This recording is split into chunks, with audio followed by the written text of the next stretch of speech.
જય શ્રી કૃષ્ણ. મારું નામ ડૉક્ટર શીતલ લાઠિયા છે અને છેલ્લા 12 વર્ષથી ગર્ભ સંસ્કારના ક્ષેત્ર સાથે હું કામ કરી રહી છું. ગર્ભ સંસ્કારના ક્ષેત્રમાં કામ કરતાં કરતાં આજે જ્યારે એ બાળકો મોટા થઈ રહ્યા છે, જ્યારે એ બાળકો સ્કૂલમાં જઈ રહ્યા છે, ત્યારે એક નવું ઓબ્ઝર્વેશન જે અમે કર્યું છે એ એવું છે કે માતાએ ખૂબ વાવ્યું. ગર્ભધારણ પહેલાં, ગર્ભાવસ્થા દરમિયાન, એ બાળકના જન્મ પછી પણ ખૂબ કેર કરી. પણ જ્યારે એ ઉગવાનો સમય આવે છે ત્યારે એ બાળક શાળામાં પહોંચે છે અને શાળામાં જે હોમવર્ક અપાય છે અને જે આપણી નોર્મલ સિસ્ટમ છે, લખવું, વાંચવું, લર્ન કરવું, તો એમાં માં પોતે ઇન્વોલ્વ થાય છે અને ત્યારે એની અસર માતા પિતાના સાથે બાળકના સંબંધ પર પડે છે. કારણ કે એ ભણાવવામાં, ગુખાવવામાં બાળક અને માનો જે એક પ્રેમમય ભાવ જગત બનવું જોઈએ, એ કંઈક ને કંઈક તો એ ખોરવાય છે. તો એક માં છે 100 શિક્ષક બરાબર છે, પણ કેવી રીતે? માની જવાબદારી એ છે કે એનું બાળક વધારે સારી રીતે ભણી શકે એ માટેની ક્ષમતાઓ, આવડતો કેવી રીતે કેળવવી. જેમ કે એક બાળકને સારી રીતે ભણવા માટે એનામાં કઈ ક્ષમતાઓ કે ગુણો જોઈએ. કુતૂહલ વૃત્તિ જોઈએ, જિજ્ઞાસા વૃત્તિ જોઈએ, એકાગ્રતા જોઈએ, મેમરી પાવર, યાદશક્તિ જોઈએ. તો આ ક્વોલિટીઝ બાળકમાં આવે એવા પ્રયત્નો માએ કરવાના છે કે જેથી શાળામાં શિક્ષક એ બાળકને વધારે સારી રીતે ભણાવી શકે અથવા તો શાળામાં આપણું બાળક વધારે સારી રીતે ભણી શકે. પણ માતા પિતા જ્યારે એ હોડમાં લાગી જાય છે કે સ્કૂલમાંથી જે હોમવર્ક આવે એ હોમવર્ક કરવા માટે બાળક પર ટકટક કરવાનું, એ હોમવર્ક કરવા માટે એને ખીજાવવાનું, ત્યારે ખરેખર પરિવારનું વાતાવરણ જે છે એ વધારે તંગ બની રહ્યું છે. બાળક સાથેના માતા પિતાના સંબંધો વધારે ટેન્સ થઈ રહ્યા છે. તો આ પરિસ્થિતિને ધ્યાનમાં રાખતા અમને એવું લાગે છે કે દરેક માતા પિતાએ સજગ થવાની જરૂર છે કે બાળકને પેન પેપર વગર પણ ભણાવી શકાય. બાળકને ટકટક કર્યા વગર બાળક સાથે રમતો રમીને પણ એના એનસીઆરટીના, સીબીએસઈના કન્સેપ્ટ ક્લિયર કરી શકાય. શાળા એનું કામ કરે છે.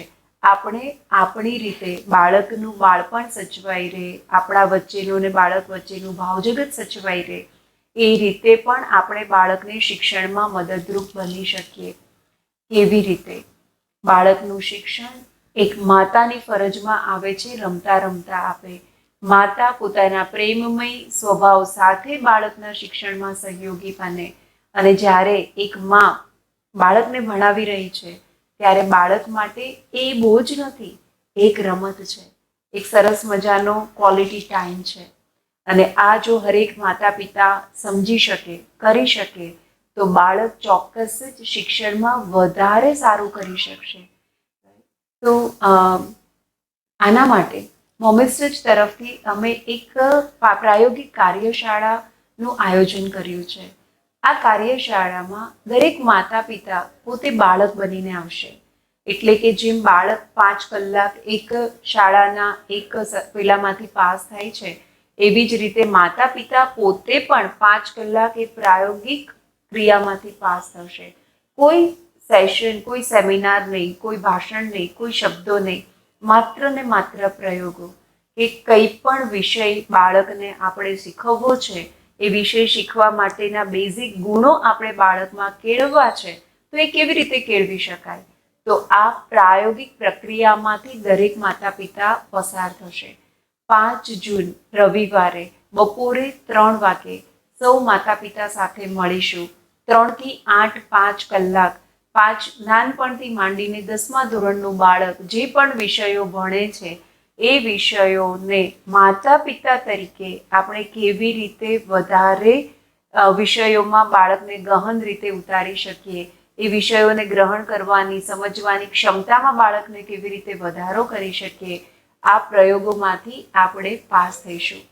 5 કલાકના કમ્પ્લીટ પ્રાયોગિક પ્રક્રિયા પછી માતા પિતા પોતાના અનુભવ પરથી તારણ નીકાળી શકશે કે શું માતા પિતા આ રીતે રમતા રમતા, ગીતો ગાતા, વાર્તાઓ કહેતા પણ બાળકને સારી રીતે શિક્ષણમાં મદદ કરી શકે? આનો જવાબ ચોક્કસ જ હા છે, પણ અત્યારે માંડી લેવાની જરૂર નથી. અમારી એવી વિનંતી છે કે તમે દરેક માતા પિતા આ પ્રક્રિયામાંથી પસાર થાઓ. 3 વાગ્યાથી આ પ્રક્રિયાની શરૂઆત કરીશું, 8 વાગે આ પ્રક્રિયા પૂરી કરીશું. અને કહેવાય છે ને કે અનુભવ એ શ્રેષ્ઠ શિક્ષક છે. 8 વાગે તમે પોતે તમારા અનુભવ પરથી તારણ પર પહોંચશો કે બાળક સાથે એક માતા પિતા તરીકે આપણા શિક્ષણની ભૂમિકા શું છે, શિક્ષકની ભૂમિકા શું છે. તો 3 થી 8 આ પ્રયોગમાંથી પાસ થઈશું. 8 વાગે સૌ સાથે મળીને ભોજન કરીશું. આ કાર્યશાળા નિઃશુલ્ક છે. હા, પણ એની રજીસ્ટ્રેશન ફી 1 જૂન સુધી 500 છે. 1 જૂનથી 5 જૂન સ્પોટ રજીસ્ટ્રેશન સુધી 1000 રૂપીસ છે. આ ફીસ તમારી જ્યારે કાર્યશાળા પૂરી થશે ત્યારે તમને કમ્પ્લીટલી રિટર્ન કરી આપવામાં આવશે. આ ફીસ, રજીસ્ટ્રેશન ફીસ માત્ર ને માત્ર એક વ્યવસ્થા અને ભોજનના ભાગરૂપે લેવામાં આવે છે. જે એ દિવસે આ કાર્યશાળાનો હિસ્સો બનવાના છે તેમને કાર્યશાળા પૂરી થતાં કમ્પ્લીટલી રિટર્ન આપીશું. દરેક માતા પિતાને એક નમ્ર વિનંતી છે કે આ કાર્યશાળાનો હિસ્સો જરૂરથી બનશો.